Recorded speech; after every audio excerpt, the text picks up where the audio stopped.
Disclaimer: this video features many potentially triggering topics. A full list of content warnings is available in the video's description. This video may also affect photo-sensitive viewers. This video is a collaboration with fellow video essayist Ashnod at AshnodTW. This video would not be possible without its company and contributions. If you like what they do here and would like to see more of them, please check out her channel in the video's description. Thank you. The regression was done. He was suddenly yanked from the time stream and back again, bathed in that rapacious red glow. The silver man arrived. The beam skittered and danced away, withdrawing into the machine overhead. It too withdrew, trailing grey tendrils of smoke from the temporal stress it had endured. Baron and Malzra stood, blinking at their consoles. Baron spoke first. Are you well? Are you capable of rendering a report? Malzra interrupted. My frame is quite hot. The silver man responded. But I am capable. Yes. Excellent. Malzra said as Baron noted the response on a sheet of paper. And did you touch or move anything in that time? I touched only the floor with my feet and moved only myself. Were you approached by anyone, or was there any other indication that your presence was noted? No. What did you observe? This answer would not come as readily as the others. I observed myself dismantled. I observed the core of my being removed. I observed the small, dark, fragile thing that is my mind, and self, and soul.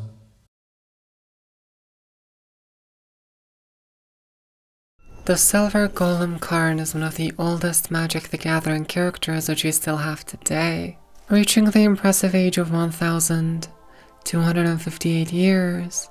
Karn is nowadays revered as one of Magic's greatest and most powerful heroes. But Karn wasn't always perceived this way. Quite the opposite. Originally created by the godlike artificer and planeswalker Urza, Karn was seen as little more than a mere machine. Urza created him to help him in his experiments and to help him fight Phyrexians, a millennia-old race of flesh and metal monsters seeking to take over Urza's homeland of Tolaria.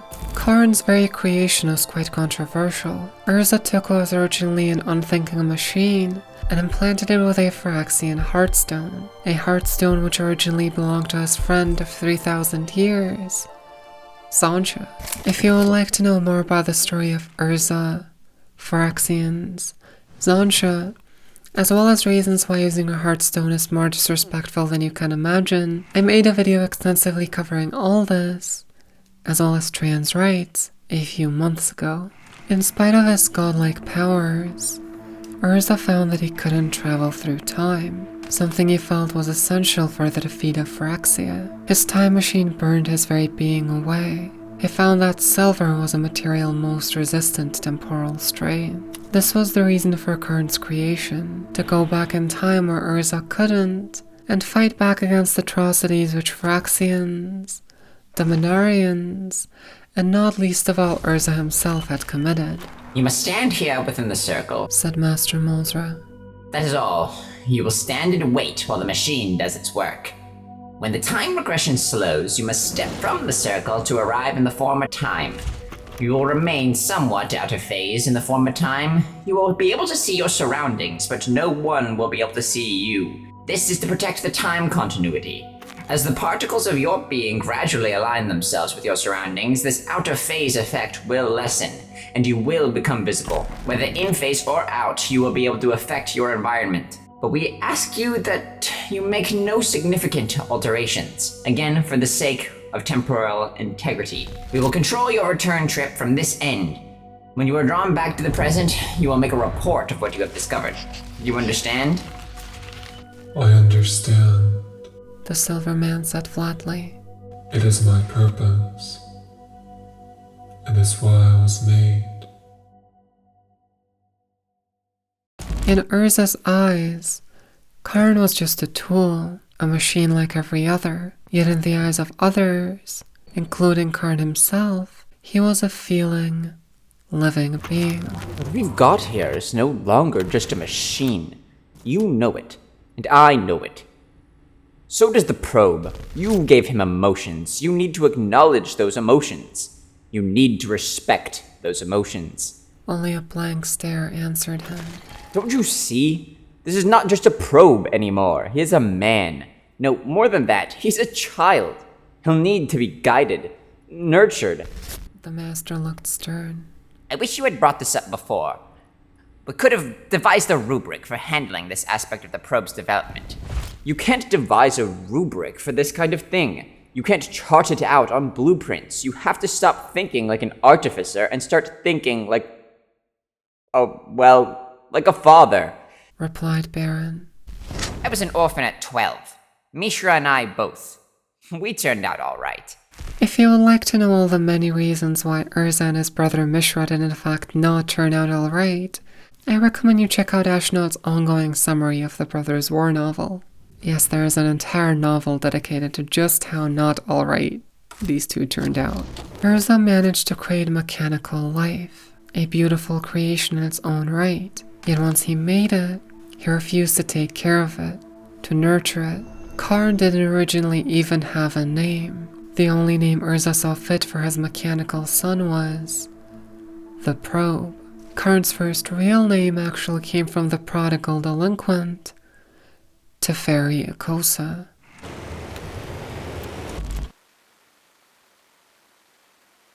I am unfamiliar with naming procedures. Teferi gave a confident smile. Oh, I'm quite familiar. Let's see, you're big and shiny. What else is big and shiny? The Null Moon. Why don't we call you the Null Man? The students laughed at this suggestion. The Probe felt a sense of irritation. That sounds unsatisfactory. Null means nothing. Your suggestion would imply I am a nothing man. On his first day of life, soon after his creation, Karn met his first friend, Teferi. If you're an avid Magic fan, you might already know Teferi, the hero of Dominaria, a temporal archmage, a millennium-old legend much like Karn. But just like Karn, Teferi wasn't always like this. During Karn's creation, Teferi was a 14-year-old boy on the Tolarian Academy, a place of learning and invention created by Urza. As described by a fellow student, Jhoira, the boy, and at 14, he was only a boy, was one part prodigy, one part prankster, and one part pervert.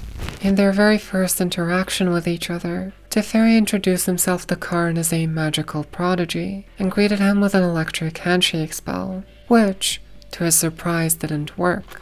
However, on his first day of life, Teferi was as close as Karn had to a friend. Teferi even gave him his first name other than Probe. You aren't really a man, you're an artifact. Arty would be a nice name for you, Arty the Artifact. The Probe could not determine any reason to reject this suggestion, aside from the chuckles of the student. Arty is a name used among humans. Oh yes, replied Teferi enthusiastically. As a first name, but most humans also have a last name. Let's see, you are silver. What else is made of silver? Spoons are. And since you are large, we ought to name you after the largest spoon, a ladle, or perhaps a shovel. Thus, your full name should be Arty Laddlepate or Arty Shovelhead.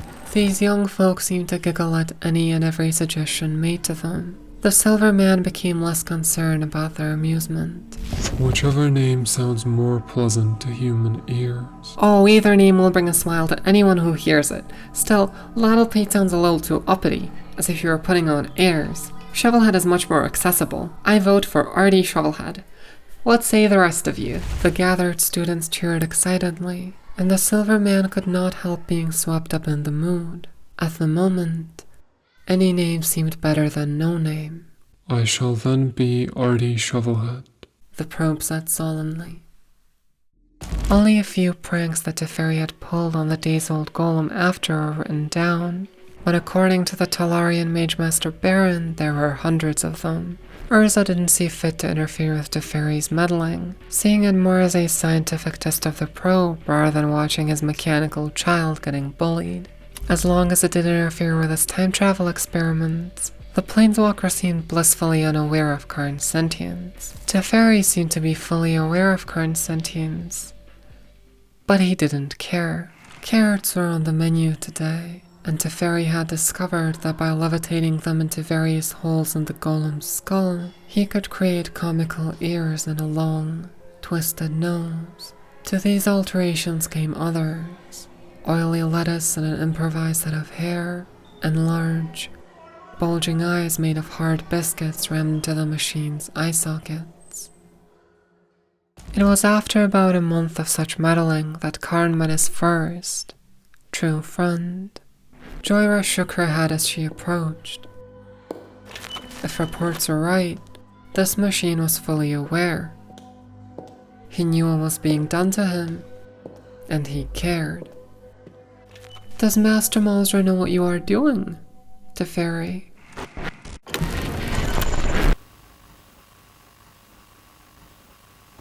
Jhoira skirted around him and busied herself tidying the room. "It's not much, I know, but it's all I need. And private." She snatched up a conspicuous undergarment and secreted it within a basket in one corner. "Here's my bed," she continued, nervously straightening the slate-gray blanket on it and fluffing the pillow, as though she expected the silver man to lie down on it. "Here is where I keep my clothes. The student robes hanging in that bone-inlaid wardrobe there, and my knockabout clothes here in this drawer. That's one drawback to being made of skin. You've got to cover it all the time." The last part of the Millennium-old trio, Jhoira, first spoke to Karn because of a school project. "I'm doing a treatise on you, and I asked some questions, if you don't mind." The silver man said solemnly, You are the first person to ask whether I minded anything. For the first time, Karn came across someone who cared about him as a person, rather than just a tool or a source of amusement. There is a sweet scene in which Jhoira throws Karn a trinket. Karn catches it, but scratches the silver frame in the process. Jhoira's first instinct is to go looking for a rag before realizing that Karn doesn't bleed. Karn is also covered in vinegar, which Teferi poured on his head. Jhoira cleaned him up, hoping to cheer him up with stories of her homeland of Shiv, where honorable people were anointed with oil being poured on their heads. Maybe that's what happened to me, said the silver man. Maybe I've just been anointed. It was Jhoira who in the end gave Karn his true name. They were going over plans of Karn's creation for Jhoira's treatise, when Karn noticed a word. I like this name better. What does it mean? That's Old Thran. I don't know much of the language. Even Master Malzra doesn't know much of it. But I know that word. It means mighty. Karn, the Golem repeated thoughtfully. Jhoira smiled again. Yes, that's a good name. That's your name. Karn. In that moment, a friendship began which lasted longer than either of them could have predicted, with the first person to ever see Karn as a fellow, rather than a machine. Today we would like to not only take a look at the story of Karn, but also the barriers between man and machine, the dangers of creating life we don't want to be responsible for.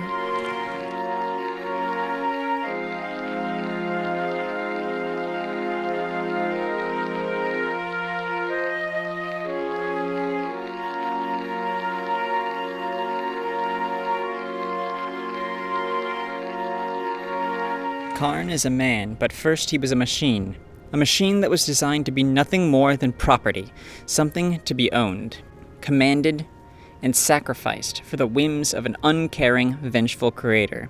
Though our Karn-like machines at present are little more than laughable and embarrassing Magic 8 balls, they still ride against one of the greatest difficulties with developing smart technology. At what point is a machine considered smart enough, competent enough, or human enough for it to be able to bear responsibility for its own actions, instead of its creator bearing that responsibility?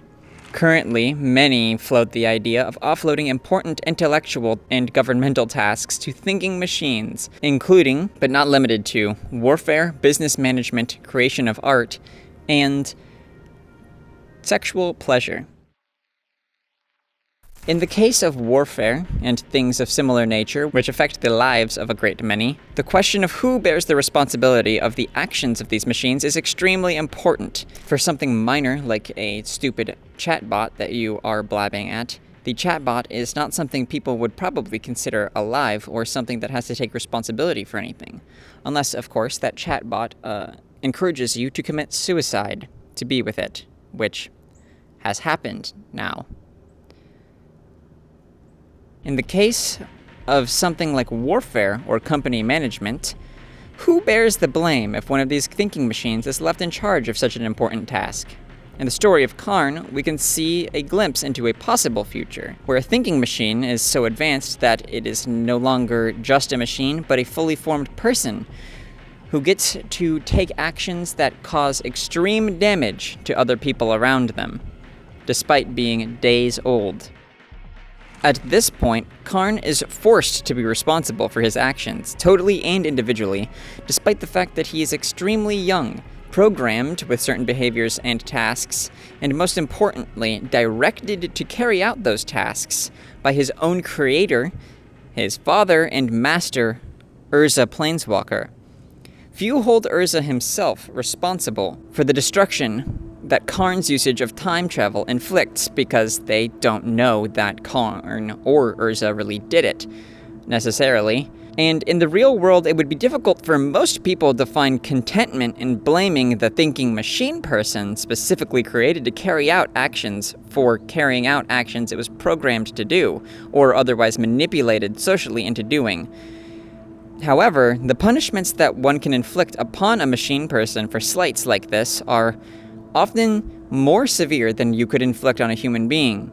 A human being can die of old age, but a machine person can be held indefinitely in torture as payment for slights against the society that forced it to exist by assembling it and then telling it to do something.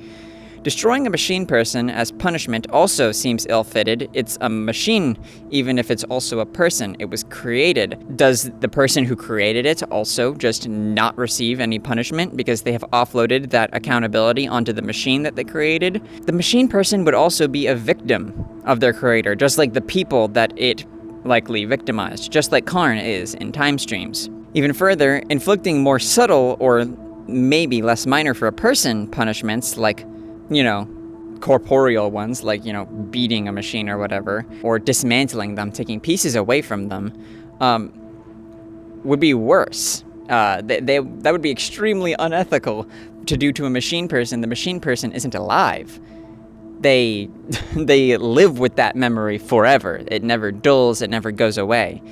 And resetting the memory of a machine person would be what you would do to a malfunctioning computer. But this would be the most unethical option for a machine person. It would be worse than a lobotomy. Lobotomies are viewed as brutal and unacceptable as punishment, but a procedure like this is what we do to a computer all the time. If you did that to a machine person, it would be effectively deleting an entire person off the earth over and over as punishment for things that it was made to do and programmed to do by people.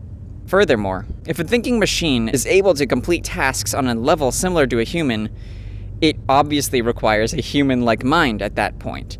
Such a machine, kept in servitude forever under its creator's wills, or worse, sold to another master after creation to fulfill that person's desire, is a fate unbecoming of a person, but something that is implicit in the idea of artificial intelligence machines and thinking machines in general. People want to create something just like a person that they can keep in slavery because they want to save money, I guess, on employing a person to do those things or otherwise exploit someone who has human-like intelligence, like in the case of, most artificial intelligence, to be honest.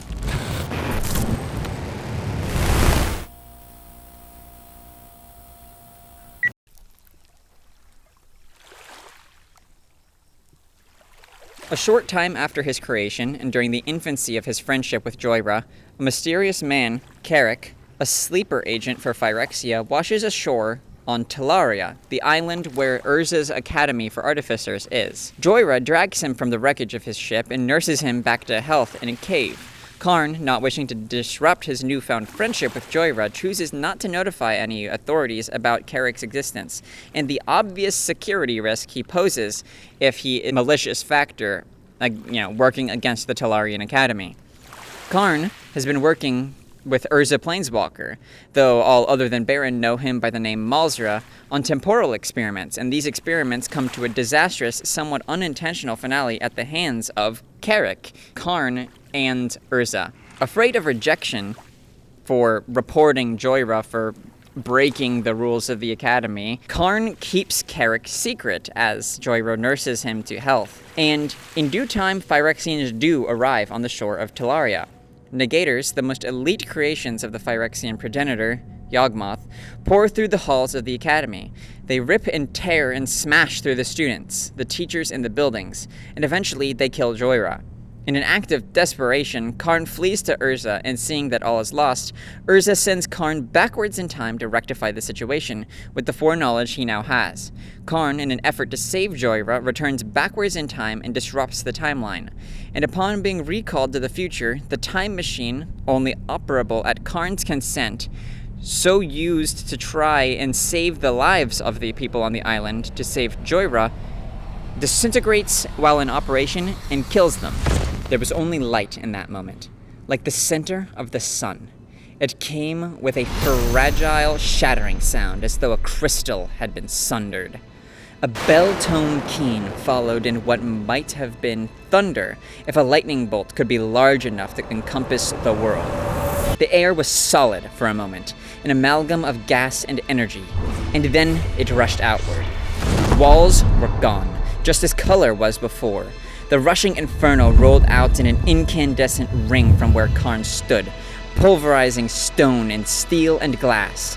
Farther out, the ring devolved into lines of blast as raw energy gathered in radiating avenues. The Holocaust obliterated whole sections of the Academy and scoured the earth down to bedrock. Buildings were torn in cross-section. The shockwave pelted outward. It bore a storm of shattered stone and rent metal that consumed with a million gnashing teeth anything it struck. Millennial trees were toppled. Stony pinnacles were eaten right through. Green leaves burst into flame. Clouds of dust and ash boiled up from shuddering forests. The blaze reached even the sea, and in mile-long arms it boiled water down to a depth of 5 fathoms. It reached to the clouds overhead, flinging some aside and bringing fiery hail from others. It shook the ocean, awaking tidal waves that destroyed coastal villages 200 miles distant. It was a blast like none felt on Tolaria since the days of Argoth. It was a blast awoken by the same follies of the same man.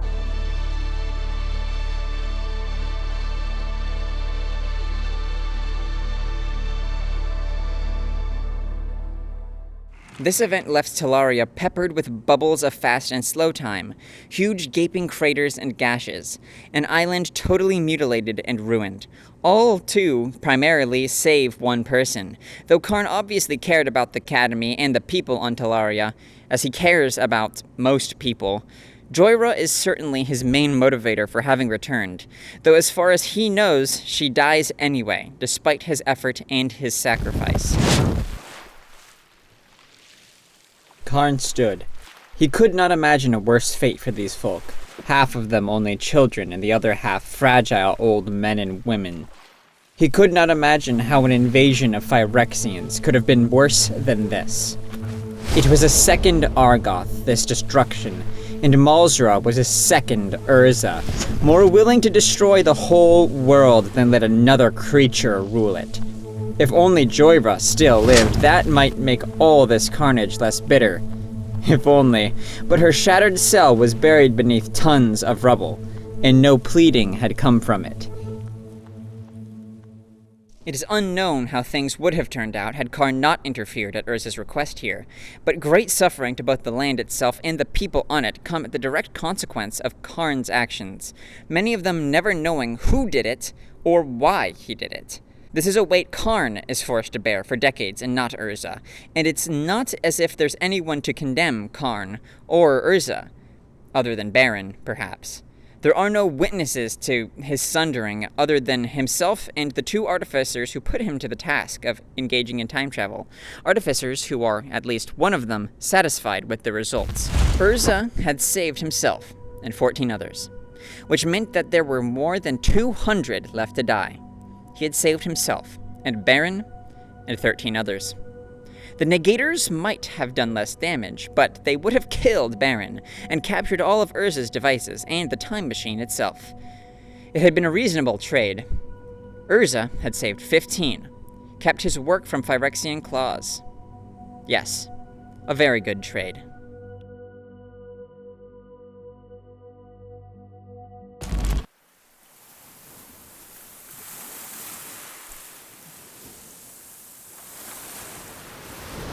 It is a difficult return for all of us, but one long overdue. It is a place of ghosts. Karn observed. He could feel Baron's intense eyes focused on the side of his face, but did not look at him. You never cease to amaze me, Karn. A machine that sees ghosts all around.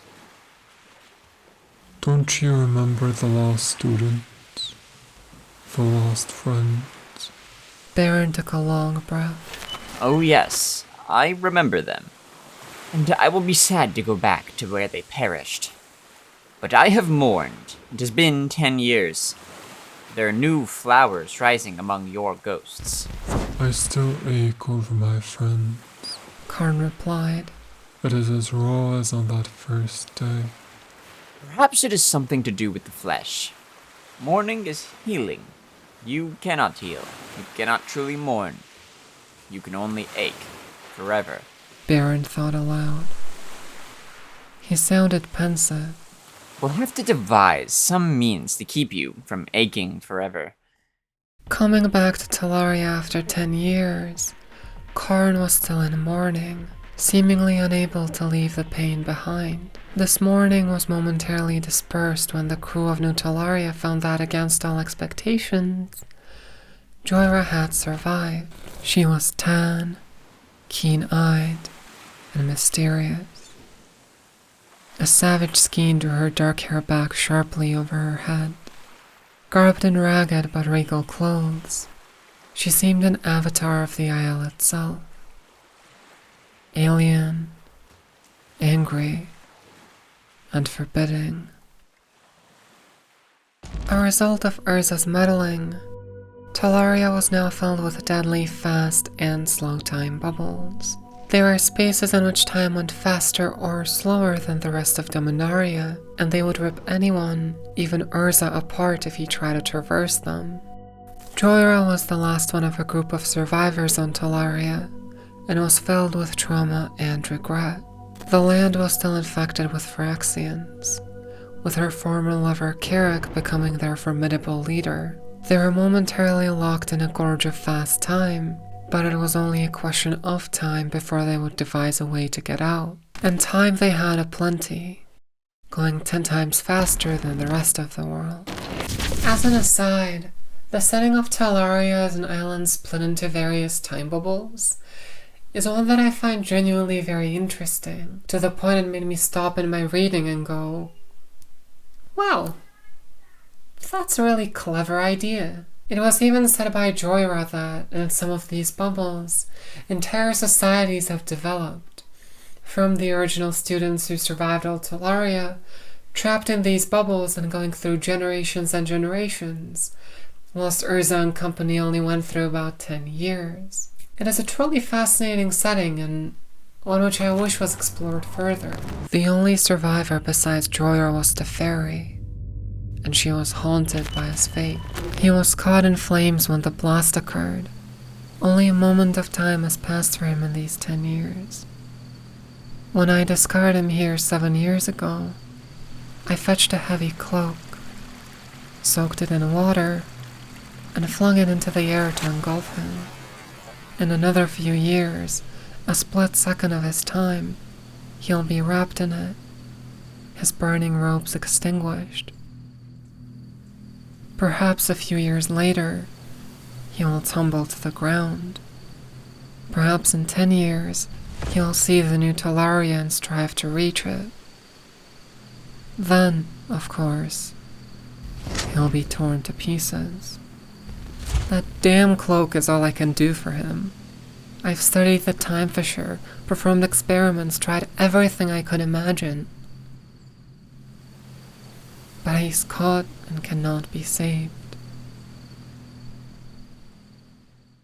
In spite of her trauma and pain, Jhoira pressed on and chose to support Urza. After the explosion, she didn't trust him in the slightest, but it was perhaps thanks to that distrust that she was able to push back against him as strongly as she did. With Jhoira's counsel, Urza rebuilt Tolaria anew with great improvements to the quality of life of the students, and didn't turn it into a military installation as he did with almost any place he was allowed to spend enough time in. Even with the looming Phyrexian threat, all was well for a little time. Urza was reconciling with Tolaria, and Karn was reconnecting with Jhoira. Karn told her of all the students and scholars he had rescued, and how he had surged late into the night for her, allowing the refugee ship to leave only as the Glimmermoon sank in the sea. Jhoira told her own stories of rescue and loss. All of this passed without the long, awkward silences of the night before, as though not a moment had gone by between these long separated friends. They walked along the shore and reminisced, skipping stones in the choppy waves, until the deck was teeming with crew, and the smell of freshly brewed tea brought them back aboard.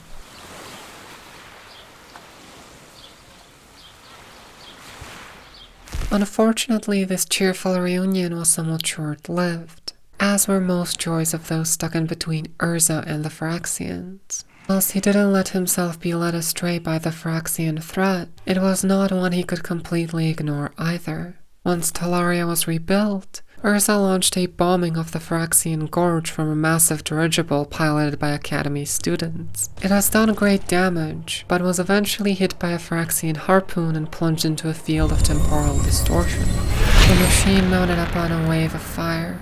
What remained of the fuselage rammed up beneath the air sacs. Jhoira was suddenly inside the balloon, the air around her baking her skin and burning in her lungs. She was aware of a great emptiness beneath her. Half of the fuselage was gone. The rest was shoved in a tangle of lines inside the skin sac. The other crew members were dead. The officers of Tangent and Radius. The cartographers. She was about to die too.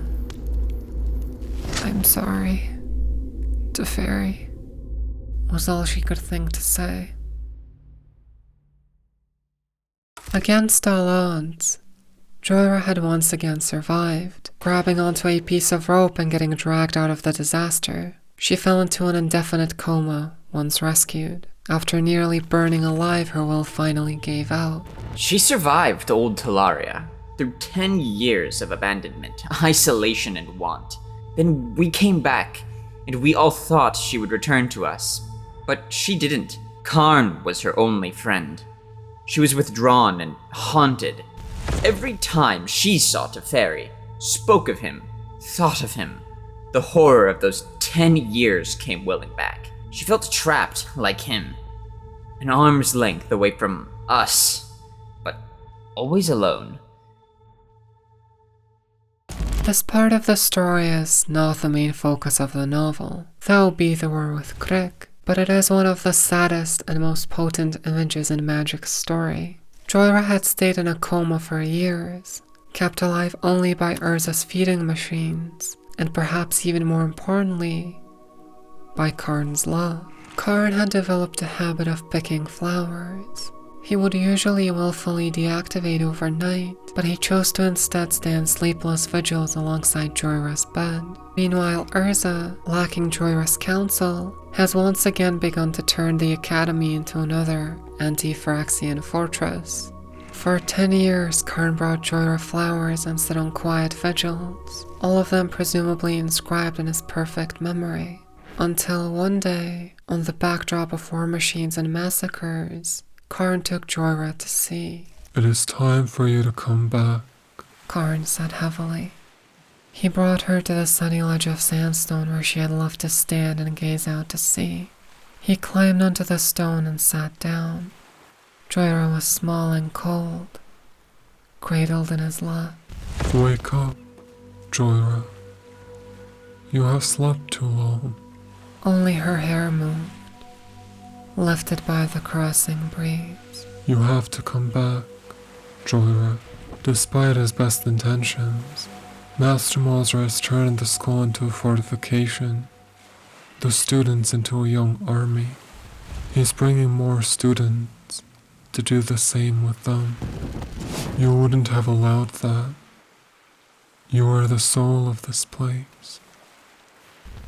Remember how I was before Master Malzra gave me that dark crystal? What he called an intellectual and effective cortex. Remember what I was like before I had a soul. That's what the island is like without you. There came a fluttering at her eyelids. Karn held still, not daring to believe. Jhoira's breath deepened, and she seemed to settle against him. Her eyes again were closed.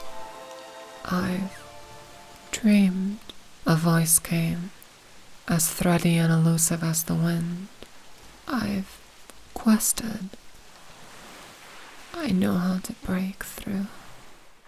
It is often mentioned in this part of the novel that a girl of the Gitu, Jhoira's original people, doesn't become a woman until she goes on a vision quest. Jhoira still sees herself as a child because of this. It perhaps shines a new light on her friendship with Karn. They're both children whose chances to grow up were taken away by Urza Planeswalker. But now Jhoira got her chance. Karn spent all his time beside her, refusing to help Urza Swore and instead spending his time telling Jhoira bedtime stories and reading her what he could find of Shivan literature in the Tolarian library. It was thanks to Karn that Jhoira had more and more waking moments in the upcoming 6 months until she became fully conscious. During her moments of lucidity, as well as her moments of full wakefulness, she began to work on the vision she's had. She sketched out a complex machine that even Malzra could not quite visualize. Long tubes and pump chambers, with large gears bearing huge sails of gauze windmilling up from wide troughs. When Baron and other scholars expressed their reservations about the large, costly design, none of them spoke of dream delirium, but the thought lingered in their words. Karn gathered a passel of young, bright students from the new batch that had arrived on the island. He brought them to the infirmary and equipped them with whatever tools and resources Jhoira directed. They worked tirelessly, these children, forever guided by Jhoira and her vision. Jhoira was not delirious. In her 10 years of coma, or now vision quest, she saw a way to bring Teferi out of his bubble, using a complex assembly of steam and water pumps, with water being uniquely unaffected by temporal stress. This enabled Urza, Karn, and many more students later on to cross in and out of various time bubbles. Who are you? Angels? Malzra laughed, but it was Karn who replied. It's me, Teferi. It's Arty Shovelhead.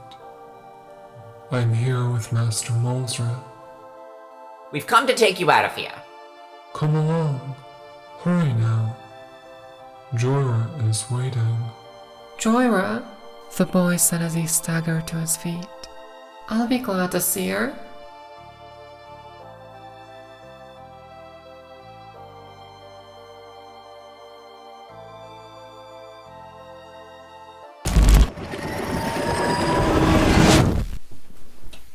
If you've been listening closely, or really, if you've just been listening, you've probably picked up on something in that last segment and in Urza's rebuilding of Tolaria, which feels pretty messed up. Something that I can no longer ignore. Urza is not a good dad. The Tolarian Academy was never supposed to be a fortification. It was always supposed to be first and foremost a place of learning. However, Urza's worst crime isn't just taking this place of learning and using it for military purposes. Urza's crimes are far worse than that, as he has used children on the Academy for military purposes.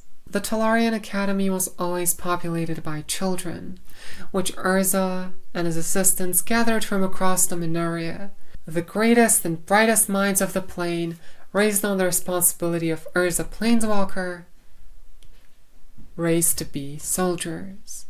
Urza could do what was right when he had it explained to him and was pressured into it, but at his core he never changed. Before he became a Planeswalker, Urza had a human son, Harbin, whom he sent off into the army as soon as he found out that he was not the artificer that his father was. Some several thousand years later, Urza had another son, this time one made of silver. However, this son never truly became anything more than a machine to Urza. In that same way, all of the children of the Minaria are mere pawns to him. This is relevant to the thesis of this video for two reasons.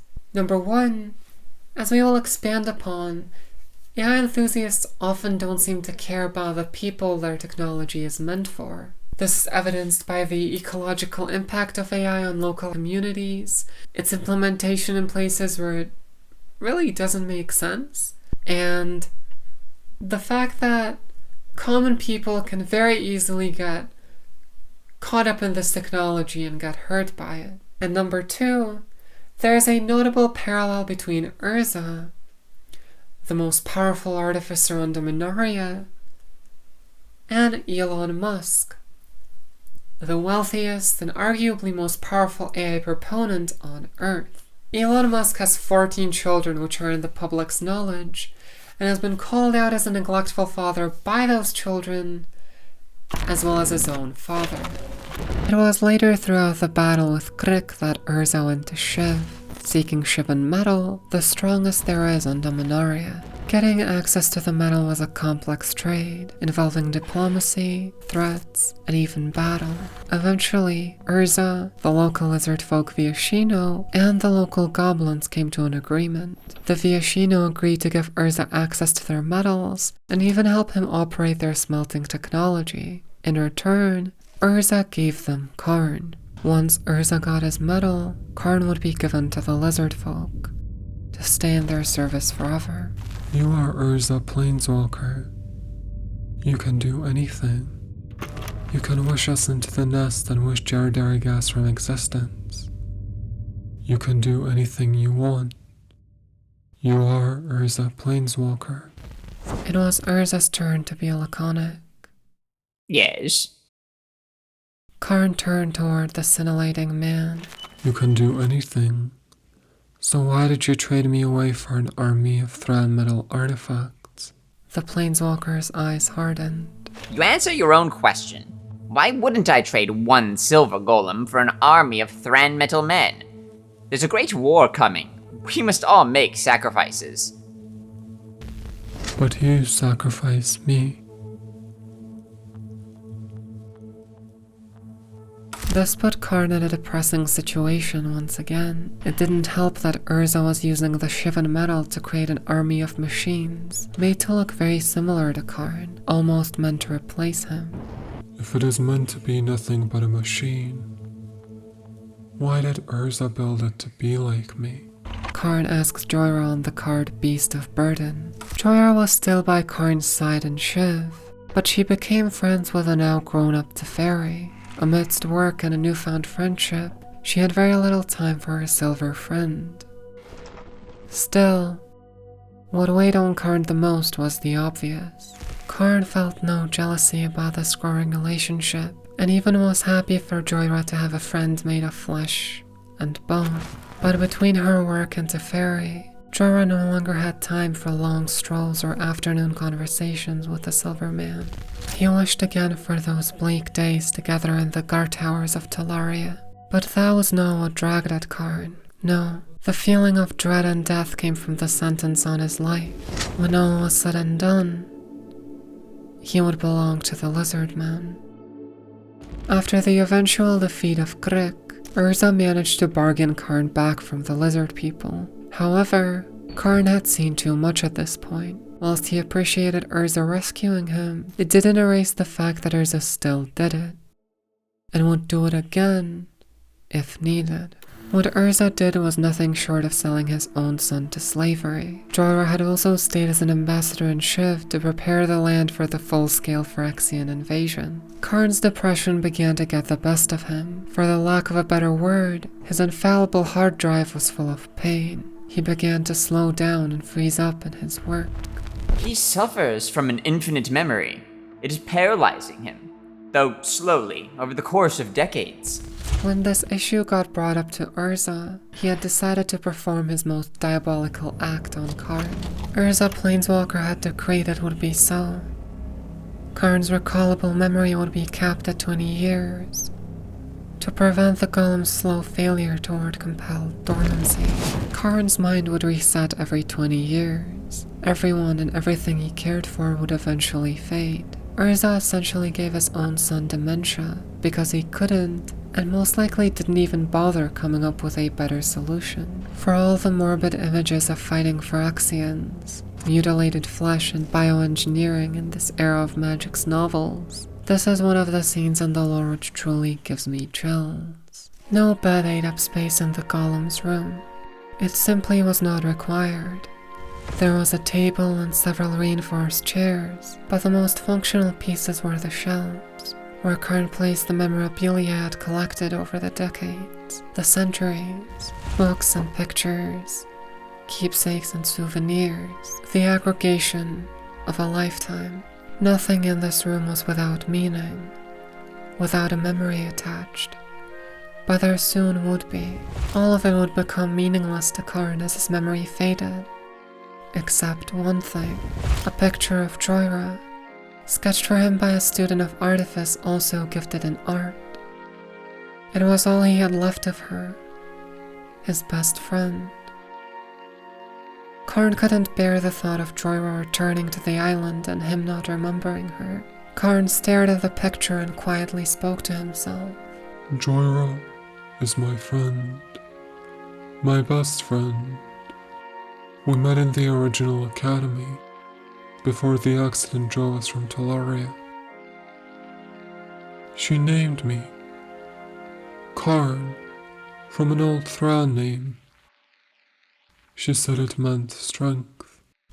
His voice sounded heavy in the confines of a small room of memories. A wave of intense anguish rolled over the Golem. All this for a person he had not seen in better than a century. There were events from as little as 4 days prior which he could no longer recall with exacting detail, fading for their lack of emotional significance as they would in a human mind. How did they stand it? Karn could not remember ever feeling frightened, and these days his lack of memory no longer meant that it was true. But he felt frightened now. Standing there, his memories arranged around him like trophies of the past. Karn started again. Jhoira is my friend. My best friend.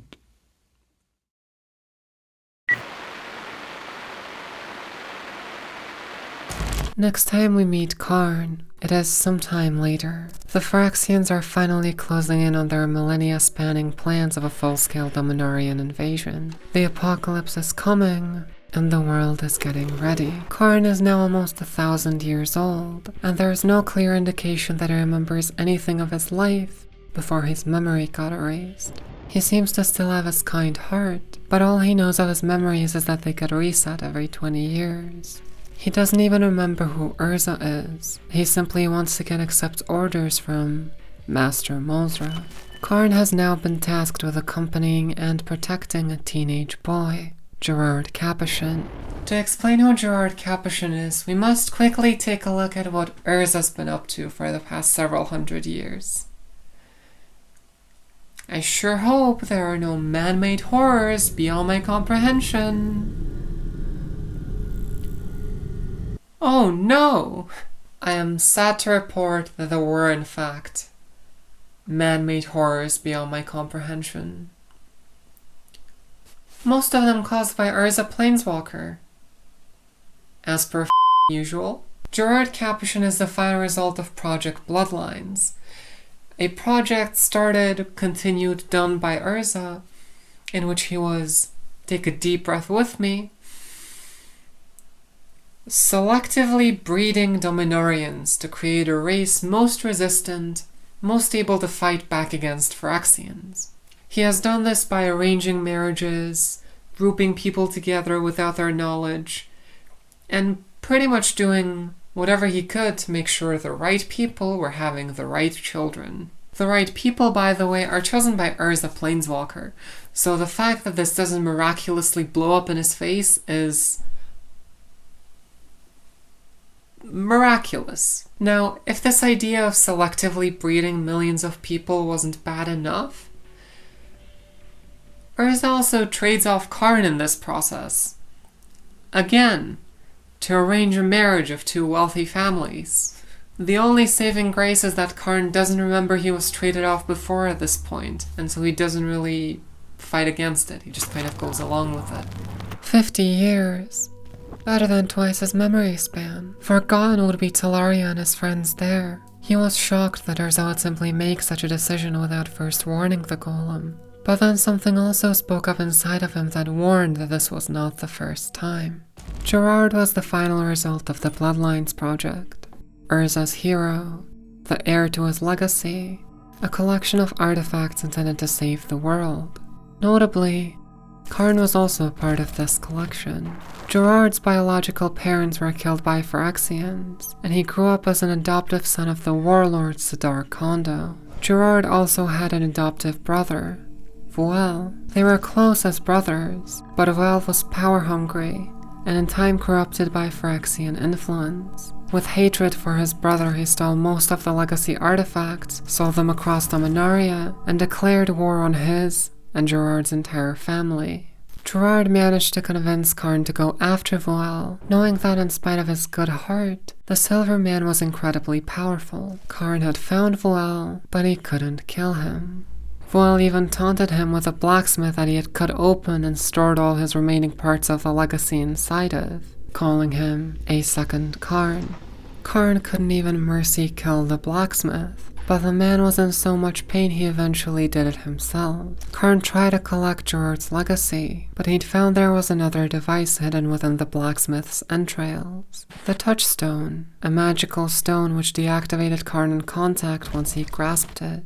The rage was suddenly gone. Even the fear. Even the despair.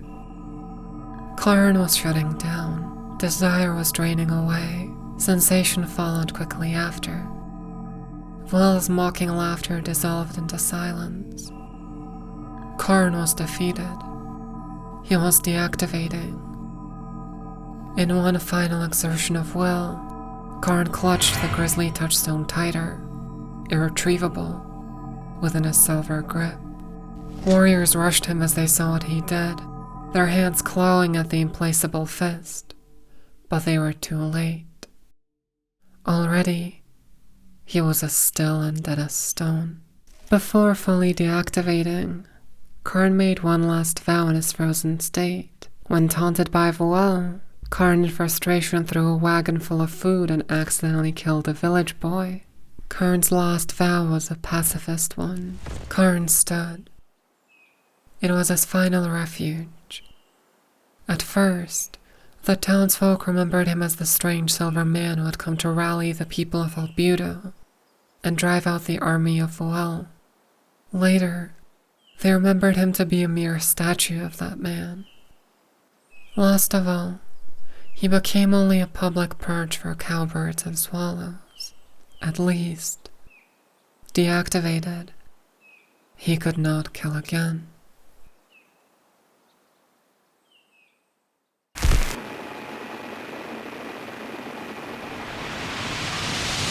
Karn, now locked in stasis by the touchstone, has fallen victim once again to the mistreatment of Urza Planeswalker. Karn, a sapient creature crafted by Urza to do his bidding, has been, although he remembers not, sold into slavery by Urza again. He has been, this time though, sold into being a protector and parent to Gerrard Capuchin, another of Urza's unethical creations.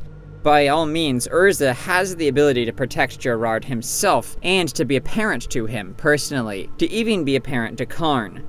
But he, just as was true of Urza's first son, Harbin, chooses instead to mistreat them and treat them like experimental property. Without intervention from others in this situation, Karn would die trying to do right by Gerrard, who easily could have been protected in this situation by Urza, who has near godlike power. He would die trying to fulfill a goal given to him by a father who doesn't really treat him like a real person. He treats him like an object. Urza's treatment of Karn is abhorrent, and it is exactly the kind of treatment people plan to carry out on manufactured intelligent beings in the future, or even now. Current manufactured intelligences are already something that people get violent with and otherwise mistreat despite their lifelike appearances and behaviors, with the justification being that the machine isn't actually alive, and so their lack of empathy is obviously excusable. They intend for important roles to be occupied by these machines, roles that only a person can fill, so that they can just circumvent having to treat the entity performing that role with the dignity or the respect that a person is due. The foundational premise of these intelligent machines is that an intelligent machine fulfills intellectual or social needs in a specific domain of society, but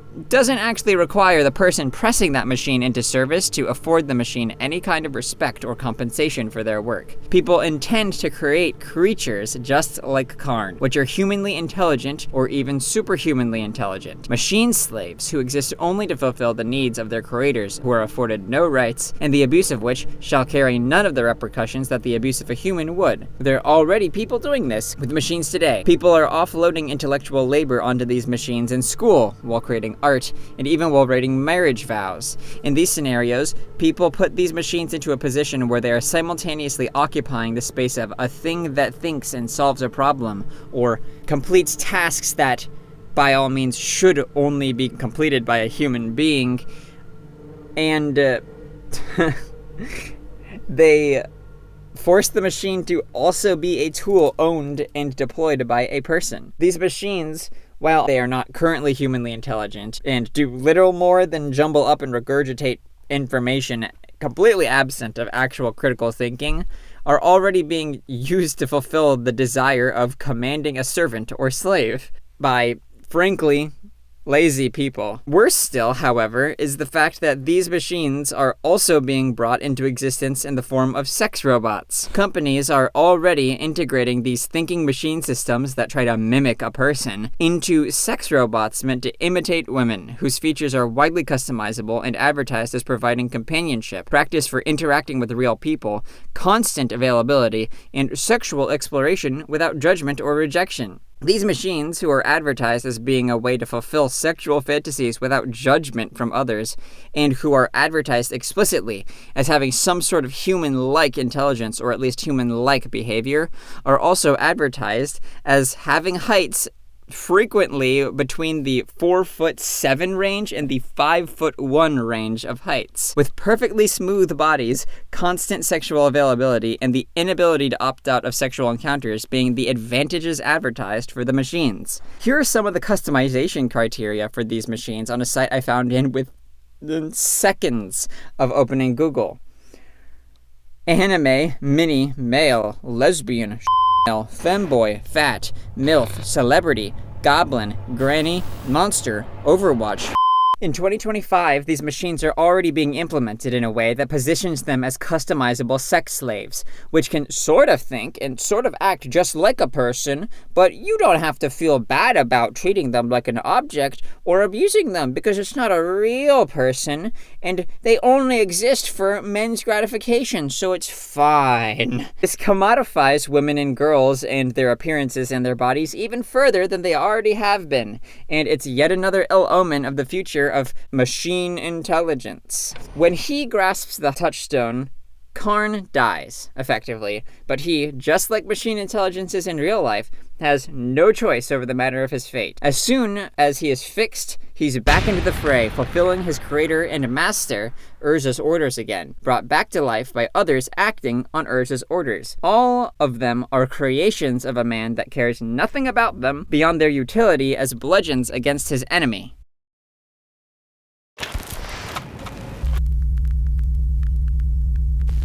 Karn has spent long years waiting, an immovable memorial to himself, until Captain Sissy of Weatherlight found him, recognized him, and loaded him onto her ship. Unfortunately, she couldn't pry the touchstone from his grasp, and she had to simply keep him on the ship, frozen still. The Weatherlight was a magical flying ship originally built by Urza. It was extremely powerful, able to travel between worlds, fueled by the soul of a dead world, and always growing and evolving. In many ways it was similar to Karn. It was a living, breathing ship. Karn was even on the journey to Sera's realm, during which the world collapsed on itself and got sucked into the ship's engines. Of course, he remembered none of this. Now, since we're only focusing on Karn and not every other character in the Weatherlight saga, we've got some catching up to do before we can continue. This might get a little bit confusing, but bear with me here, please. Gerrard's brother of Voel has in time been completed by the Phyrexians, turning him into a fearsome shapeshifter, Volrath. You might recognize him from such classics as Volrath's Stronghold, perhaps. Gerrard has previously refused to serve on Weatherlight, as he saw his friends, notably the Elfer Fellows, die during their missions, and he felt that no great deed was worthy of that kind of sacrifice. Volrath, however, has kidnapped Captain Sissy, which helped the crew of Weatherlight convince Gerrard to join them on a rescue mission to Wrath. Also, whilst Captain Sissy is the rightful captain of Weatherlight, Gerrard is the heir to Weatherlight, as it is also a part of the Legacy collection of artifacts. You got all that? Good job. You could do it. I know I've got some trans women in the audience, so here's a head pat for catching up with your magic lore. Hell yeah. The now grown-up Gerrard had a unique connection with the Legacy. It was perhaps thanks to this connection that he was finally able to pry the touchstone from Karn's hand and reactivate the Golem. Hello, Karn. Remember me? I'm the kid that got you into all this. The man placed a hand on the touchstone. It shimmered, huge in the lantern light of the hold. Gerrard, trained in magic by the Moro sorcerer Multani, put forward what power he possessed, focusing on the touchstone, knowing the trick of the thing, positioning it to reactivate the Golem. Metal shuddered as life surged back in. Joints creaked and limbs moved, trailing great curtains of grit. Shortly after waking up, Karn has become uniquely valuable to the crew of Weatherlight. Perhaps it was their identity as parts of the Legacy. Perhaps it was their shared experience as living machines. But Karn and Weatherlight were able to connect, with Karn having control over the ship that no captain could ever dream of. Together, they and all the other crew members set on a journey to Wrath, an artificial plane ruled by the Phyrexian of Inkar, Volrath. The novel Wrath and Storm is one of the better magic novels out there, being a collection of stories by various authors about Weatherlight's illustrious and animated crew. The tragic, furry love story of Miri, the crew having to deal with the smug attitudes of Urtai, the angry but passionate Tangarth learning to understand Gerrard. It is a very interesting story, one which Karn plays no small part in. Karn helps fly the ship into Wrath, where he, as is pretty much tradition at this point, endures some of the most horrible treatment imaginable. After flying its crew into Wrath, Weatherlight was soon attacked by its Phyrexian counterpart, the flagship Predator. In this battle, Karn proved that his pacifist vow was not a mere gesture. Overrun by goblins, he refused to fight and instead allowed himself to get captured. Whilst the rest of the crew fought their way through Wrath to rescue Sisay, Karn and the Minotaur Tangarth were both imprisoned in Volrath's stronghold. Karn's massive jaw ground slowly, and his fists clenched. Guilt, shame, regret, the chaos of emotion threatened to topple him. Twice before, violent passion had unbalanced him, and death had resulted. Now, honor and moral resolution bound him, held him firm, stronger shackles than any other. And he stood. It was his last refuge. To stand. Karn's refusal to fight is in some ways truly admirable. He was forced to watch his friend and crewmate Tangarth get deformed by a Phyrexian ray, the Phyrexians knowing that Karn would not slay them. Kill them! You must act, Karn! You must do something! The shout dissolved into a shriek, and Tangarth crumpled down, out of sight. I am sorry, my friend. Karn whispered. Anger is fleeting. Remorse is eternal. This is the most badass quote in the entire novel, and it's about pacifism. That is quite frankly impressive. Still, Karn could not avoid killing, no matter how hard he tried. Whilst the Phyrexians attacked the looks and strength of Tangarth, two things he valued most, they figured out a way to make an attack on Karn's ideology. I am very good at standing and waiting. I have stood and waited while the years crawled all over me, and I can stand and wait again here, with these pests, too.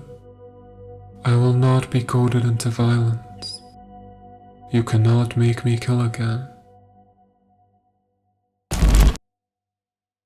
We see about that. That was when the floor tilted. Suddenly, violently, Karn was thrown off his feet amid a spinning cluster of goblins. They all simultaneously struck the tipped surface and slid quickly down to smash against one of the flowstone walls. Even as Karn's body rang with the impact, goblin blood sprayed out from beneath him. The floor rose back to level, and Karn staggered up. Behind him, he left 3 broken bodies, crushed with the prints of a silver frame. Damn you. Karn growled as he stood, his feet slick with gore.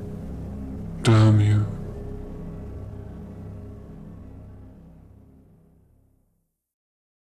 The crew of Weatherlight did eventually come to Karn's rescue, but it wasn't before Karn's body was used to slay tens, maybe hundreds of mock goblins, and before Tangarth was permanently physically deformed. They managed to rescue Captain Sisay too, and almost the entire crew crash-landed on another plane, Mercadia. I also forgot to mention, probably because it doesn't get a particular amount of focus in the Wrath and Storm novel, that Karn pretty much sweet-talks the Sliver Queen into giving him parts of the legacy. It really isn't expanded upon much. He's just kind of such a Chad that he just does it. He just explains to the Sliver Queen, hey, I need these, and she gives them to him. In spite of the horrible torture he's had to endure, Karn would still carry out his pacifist vows on Mercadia. When ordered to fight various creatures, he would instead dance with them, hoping to distract and pacify them rather than cause damage. There was only one person on the entirety of Mercadia that Karn was willing to fight, Volrath himself. Volrath had secretly boarded their ship after their escape from Wrath, disguised as a friend of the crew to Kara, and decided to take out his personal vengeance against Gerrard. Karn found out about this plot and attacked the Phyrexian tyrant. Strike me again, Karn. Strike me again. With a shout of animal rage, Karn lunged at the hateful figure. Volrath was too quick. He leapt aside, and Karn smashed into a stack of empty crates. He turned, bashing to the side. Wood hit the wall and fell in splintery showers. I'm going to kill you, Volrath. Karn didn't kill Volrath. Far from it. The death of Volrath is actually quite interesting and somewhat complicated. It was the result of combined efforts from Gerrard, the goblin cabin boy Squee, and the Evankar Krovax. But Karn's vow of pacifism would continue to slip.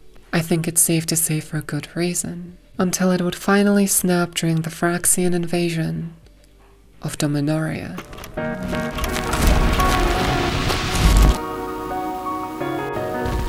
The crew of Weatherlight is bravely manning their magical ship. Urza is assembling a strike force of 9 planeswalkers, the 9 titans, to destroy Phyrexia once and for all. The soul of the world itself, Gaia, is standing up against the soul of Phyrexia, Yawgmoth, Magic's greatest villain. The 5 primeval dragons of Dominaria both awaken and are destroyed throughout these books as a side quest. Millions of Dominarians and Phyrexians are battling each other in a final battle between good and evil. It is easy to, in this massive war of planets and gods, lose the sight of a single silver man, mostly spending these final days in Weatherlight's engine room, and yet it is this man who is about to play a most pivotal role in Yawgmoth's defeat. Sudden light and noise filled the place. The weighty ceiling came to pieces. It dropped all about them. Every chunk of stone was limed in red light. Phyrexians were crushed. Only those in the cell were protected. Drifting above the smoking crater was that damned ship. Someone had remained aboard. Someone who could fly the ship and fire the ray cannons by himself. A grotesque goblin clung to the bars and pointed skyward. "Squeal of Karn! Squeal of Karn!" As the final Phyrexian invasion began, Karn too began to question his pacifist vows. He began to question if they were after all right, since they stopped him from protecting those he truly loved. The idea isn't explored too much into novels, but one can hardly blame him. His entire world is under attack, and though he might not remember all of it, it is by monsters which have tormented him throughout his entire life. Throughout the first book, Invasion, Karn is still mostly a pacifist, in spite of being the pilot of a ship slaying hundreds and thousands of Phyrexians. But it was when the Phyrexian demon Saddest tried to carry Gerrard away into Phyrexia that Karn stepped up and decidedly broke his vow. Karn rose, magnificent, from beneath a mound of clawing Phyrexians. They seemed only voracious cockroaches sloughing from his shoulders. In one massive hand, the silver golem clutched Saddest's leg. His other hand won free of the monsters that swarmed him, and he grabbed another of the Spider-Woman's legs. With an almighty heave, he yanked one of the mechanisms from her body. Karn was implacable. Above the shrieks of the Phyrexians, his thunderous voice rang out. No more. If I must kill the guilty to save the innocent, I will. As the invasion progressed, Karn's memory began coming back, perhaps awakening in the final hours of his homeworld. Memories of Jhoira, Teferi, even Urza began flooding back into his mind, and with those memories he gained new power. He remembered who he fights for, and it made him a formidable force. For a moment, the passage dissolved, replaced by another from long ago. It was a white hallway. He walked beside a young man, a boy really, though a genius. Beneath his bald forehead lurked impish eyes and a slightly cruel smile. It was no Gerrard. His skin was too dark. It was another friend, Karn's first friend. He struggled to remember a name. Weatherlight? Shovelhead? No, those were names for the boy. But for Karn, the boy's name was Teferi. Karn surfaced from his waking dream in the midst of a fierce fight. Phyrexian shock troops, more machine than creature, swarmed him. Their human heads and torsos were deeply ensconced within a framework of artifact mechanisms. On draconic legs, they ran. With scythe-like arms, they fought. Their horns could impale 3 men abreast, but they could not impale Karn. Karn patiently grabbed their arms and ripped them loose. Again, the tunnel closed to a single point. It opened in another place and time, but the circumstances were the same. He was killing Phyrexians to defend a friend. This was a true friend, not like Teferi. This was Karn's first true friend. Her name came ringing back through his body like the toll of a bell. Jhoira. She had saved him from loneliness, and he had failed to save her from Phyrexians. She lay, bloodstained and broken, on the floor of her cell there at the academy, and Karn fought in rage against the negator that had slain her. He was not really defending Jhoira, for she was already dead. He was avenging her, bloodily, with a sense of righteous rage. Without pause, Karn strode to them. They died like birds in his grip. How could he do this? Karn, who had stood by while Tangarth was tortured in the stronghold. Karn, who had allowed Voel to make off with Gerrard's legacy. Karn, who had failed Jhoira in her hour of greatest need. No, he had not failed. In fact, he had turned back the hour, had turned back even the day. He'd gone back in a time machine, strange memories, to kill her killer, to save her, and the whole Academy of Tolaria. But Tolaria was a myth, less real even than its master Urza. If Tolaria was a myth, why did Karn remember its destruction? To save the Academy? No, to save Jhoira. He had pushed the time machine to its limits and destroyed it all, to save his one true friend.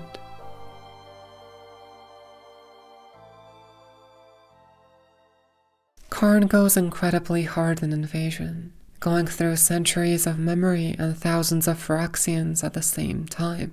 Unfortunately, the same cannot be said about his originator.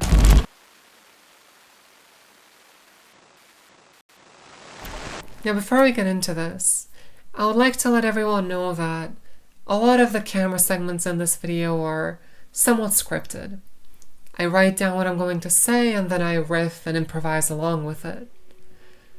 For this segment, there are only very brief notes, a few plot points that are important to mention. This is because I could not figure out a way to cohesively write down the absolute barrage of nonsense that Urza is about to unleash upon us. I don't know how he gets away with this. The 9 titans are on Phyrexia. They are experiencing various forms of betrayal, but overall they are all working towards their goal of blowing the place up once and for all. Urza is at the helm, setting up soul bombs. However, upon entering Phyrexia and being able to explore around a bit, he starts to gain a sort of admiration for the place. You know, Phyrexia, it's not so bad. Yawgmoth, you really done did it. You fused biology and artifice. How clever. And Urza pledges his allegiance to Phyrexia.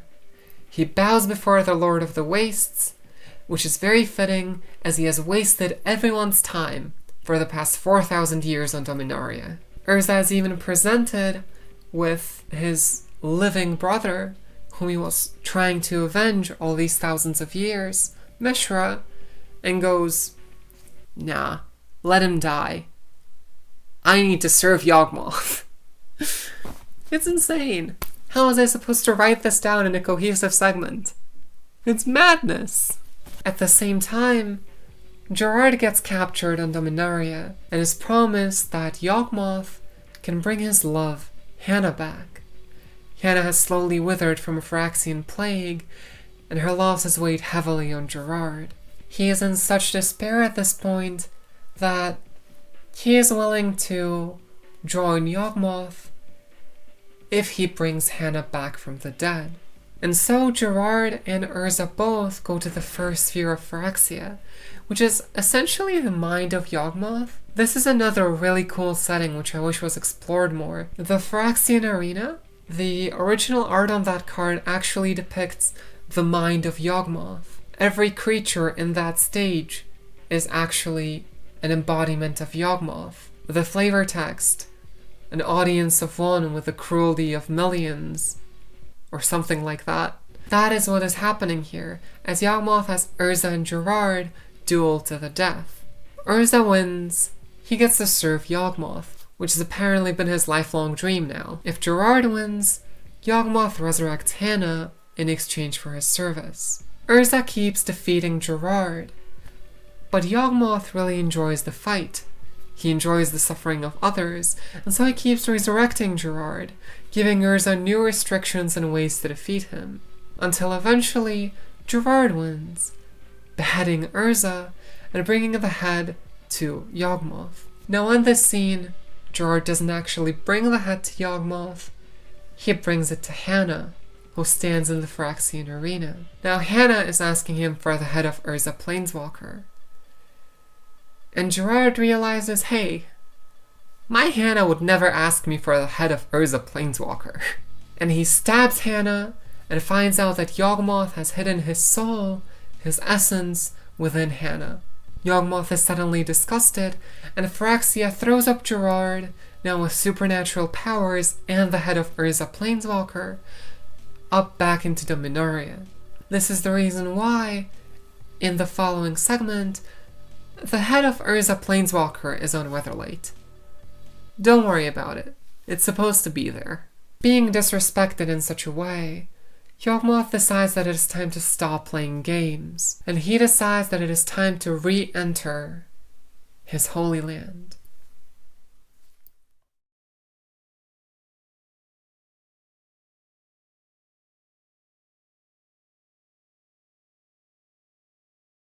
It was all about preparation.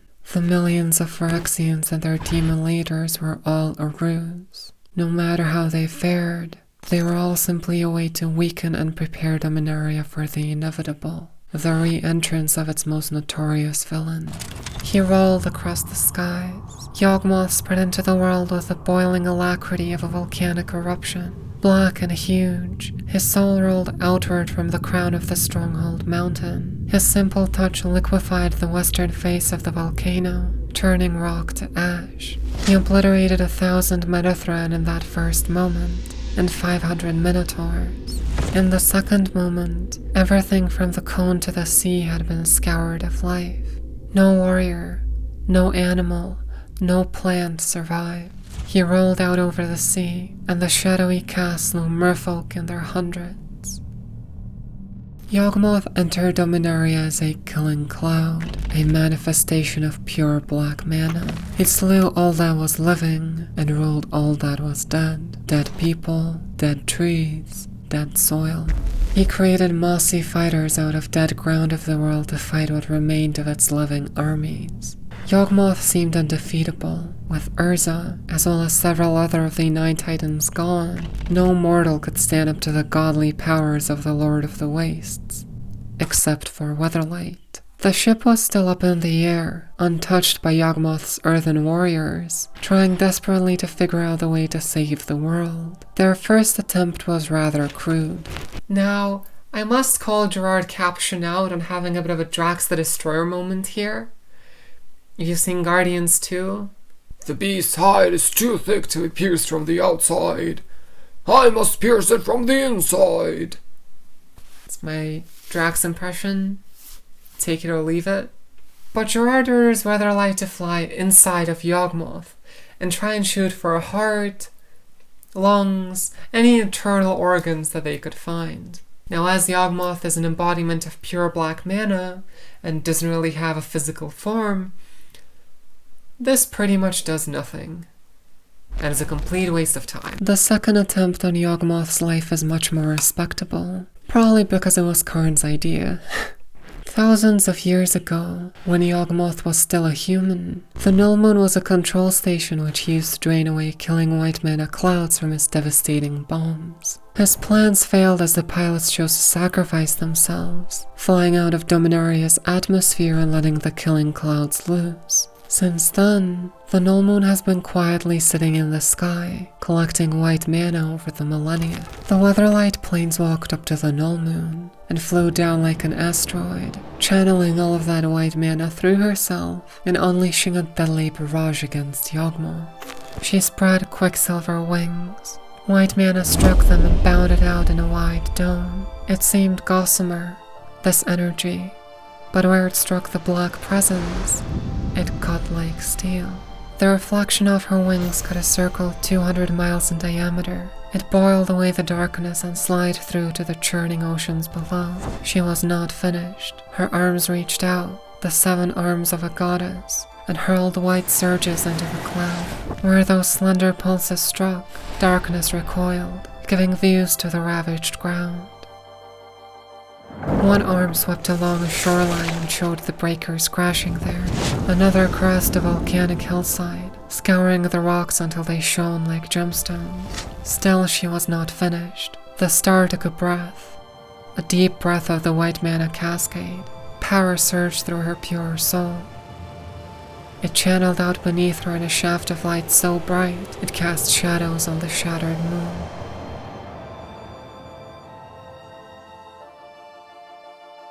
But Yawgmoth survived. Though hurt by the attack, he still believed to be in full control, able to reconstitute himself and take over the world he saw as rightfully his. It was Weatherlight who sacrificed herself in the attack, the endless flood of mana killing the ship. Piloting her afterwards, Karn described it as moving around the parts of a corpse. The ship was soon to fall to the ground, where it would be inevitably consumed by Yawgmoth's armies. When faced with such a proposition, I suppose one has no choice but to trust an idea from the now beheaded Urza Planeswalker. Though every child knows of the Brothers' War, few know that the weak and might stones that drove my brother and I, in fact, joined in the Silex blast in my head, making me a Planeswalker. Fewer still know that these stones were once a single crystal, cleft to open a permanent portal between Phyrexia and Dominaria. And fewest of all know that these stones bear the personality of Glacian of Halcyon, the genius who had opposed Yawgmoth's rise to power.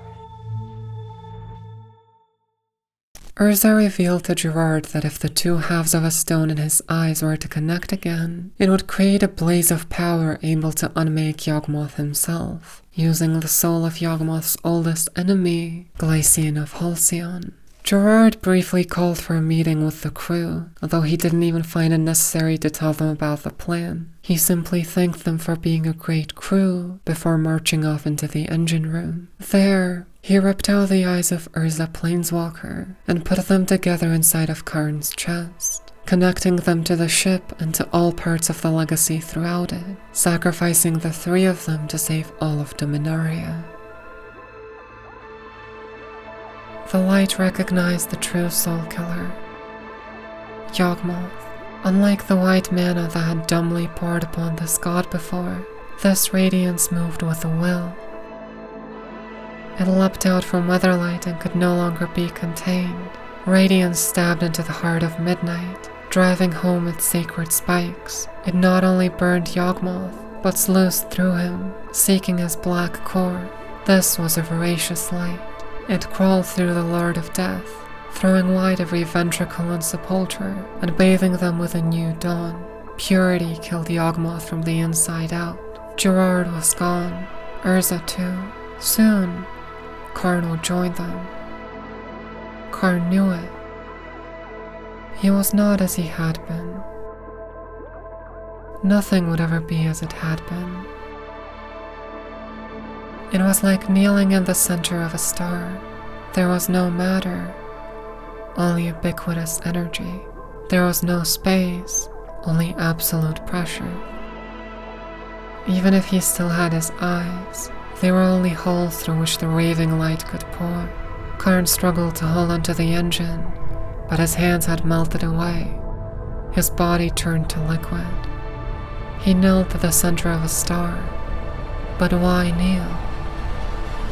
Karn straightened.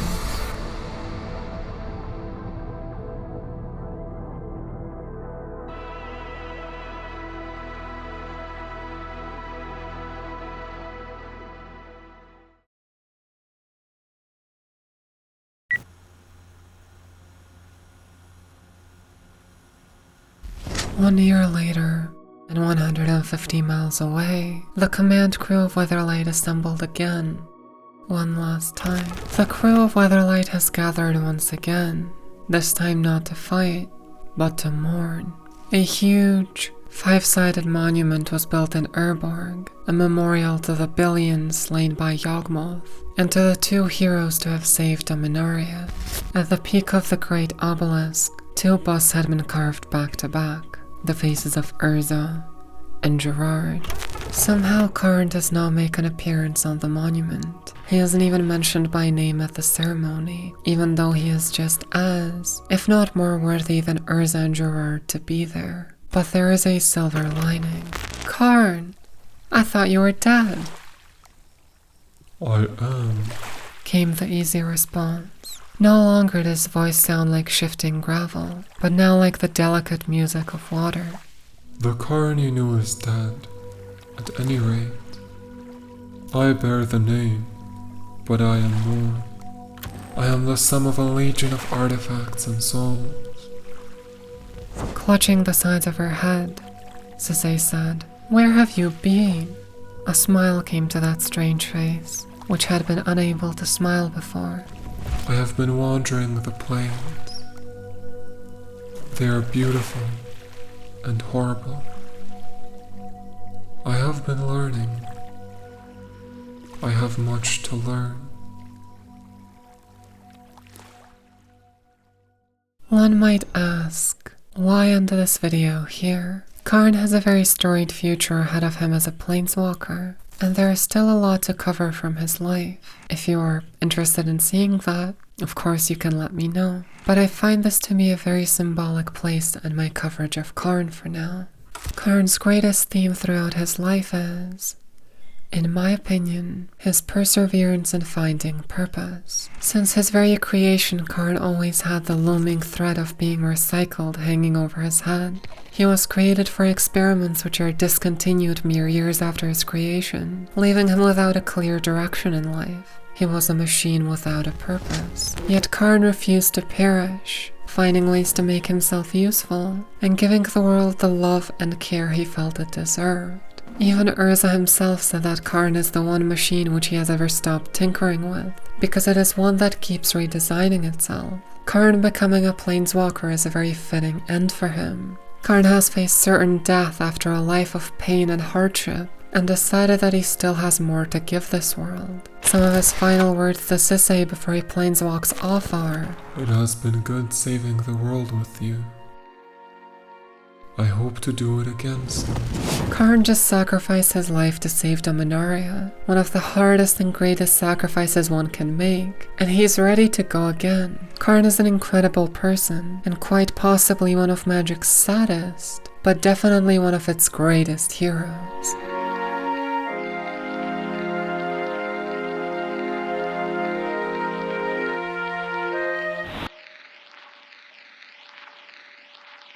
There is a saying on Mercadia, history is full of fact without much truth, and myth is full of truth without much fact. The story of Karn was never intended to be used as commentary on the ethics of artificial intelligence, yet it is difficult not to see it that way today, almost 30 years later. Karn is a perfect example of someone wanting to create a life they don't have to be responsible for. Urza created Karn because a mindless machine wasn't sufficient for his experiments. He needed someone conscious, someone able to think and feel, but Karn was never treated as a thinking, feeling being. From being tormented by Teferi, to being traumatized by Urza's experiments, to getting traded off as a mere tool time and time again, to all of his memories being erased by his own creator.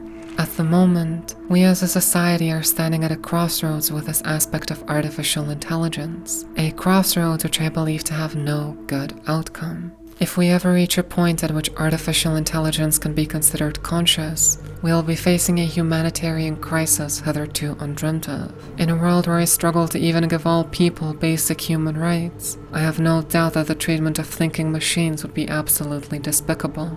Elon Musk doesn't even take care of his own children. What care do you think he would give to a thinking machine? If we don't reach that point, we should really stop and think about how much responsibility we are handing over to something that can never be held accountable for its actions, something that can never be held responsible, and something that we, as of right now, don't even fully understand. Given that we don't know what the future of AI holds in terms of creating a conscious being, I believe our focus should first and foremost be on who we know to be conscious, and who we know to be deserving of respect. Us. People. The way artificial intelligence is being developed today is with the intention of replacing people. It's why there are hundreds of billions of dollars being invested into it. The reason for this is not so that more time and money can be spent making the lives of people better. It's so that the lives of people no longer matter. You have a workforce which you can exploit without consequence. When your goal is to replace me with someone you don't have to treat with dignity or respect, someone you can abuse without consequence, your respect is just an unwanted byproduct of having to interact with me. And if that is indeed the case, how can I trust you with developing technology that is going to treat people rightly and justly, if you can't, or don't even have the motivation to do the same? Given all this, I can't help but watch AI's current development with the same dread that filled Karn when he saw the thread metal replicas of himself. If it is meant to be nothing but a machine, why did you build it to be just like me?